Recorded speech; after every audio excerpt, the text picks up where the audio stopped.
ప్రపంచం.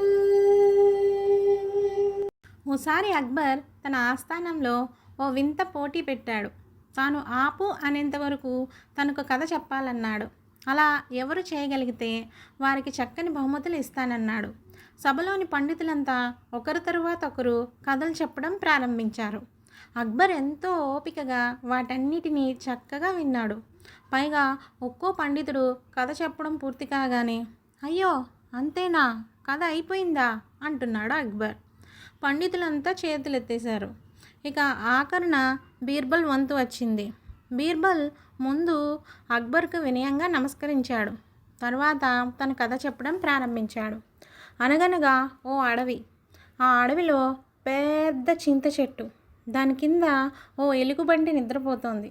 కాసేపటికి దానికి మెలకువ వచ్చి అక్కడి నుంచి వెళ్ళిపోయింది. తర్వాత పెద్ద పులి వచ్చింది.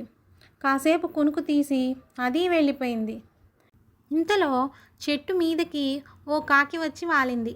దాని తర్వాత రెండో కాకి వచ్చి వాలింది. ఆ తర్వాత మూడోది వచ్చి వాలింది. కాసేపటికి ఐదోది వచ్చింది అంటూ కథ చెప్తున్నాడు బీర్బల్. నీకు లెక్కలు రావా? ఆపు. మూడో తర్వాత నాలుగోది రాకుండానే ఐదో కాకి వచ్చిందని చెప్తున్నావు అన్నాడు అక్బర్. చాలా గర్వంగా, తాను గొప్ప విషయాన్ని కనిపెట్టినట్లుగా. జహాపన, మీరు ఇస్తానన్న బహుమతులు ఇస్తే నేను తీసుకుని వెళ్తాను అన్నాడు బీర్బల్. గెలిస్తే కదా ఇచ్చేది, అయినా నేనెక్కడ ఆపు అన్నాను అంటూ తన తప్పు తెలుసుకుని నాలిక్కరుచుకున్నాడు అక్బర్. తర్వాత ఓ నవ్వు నవ్వి, శభాష్ బీర్బల్, నువ్వే గెలిచావు అన్నాడు.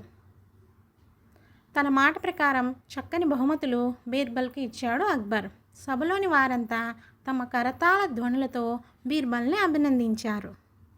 Thank you for watching the video. ఈ వీడియో కనుక మీకు నచ్చినట్టయితే లైక్ చేయండి, ఫ్రెండ్స్కి, ఫ్యామిలీ మెంబర్స్కి షేర్ చేయండి. మీ అమూల్యమైన అభిప్రాయాల్ని కామెంట్ ద్వారా తెలియపరచండి. మరిన్ని ఇలాంటి వీడియోల కోసం బెల్ ఐకాన్ నొక్కి మా ఛానల్ని సబ్స్క్రైబ్ చేసుకోండి.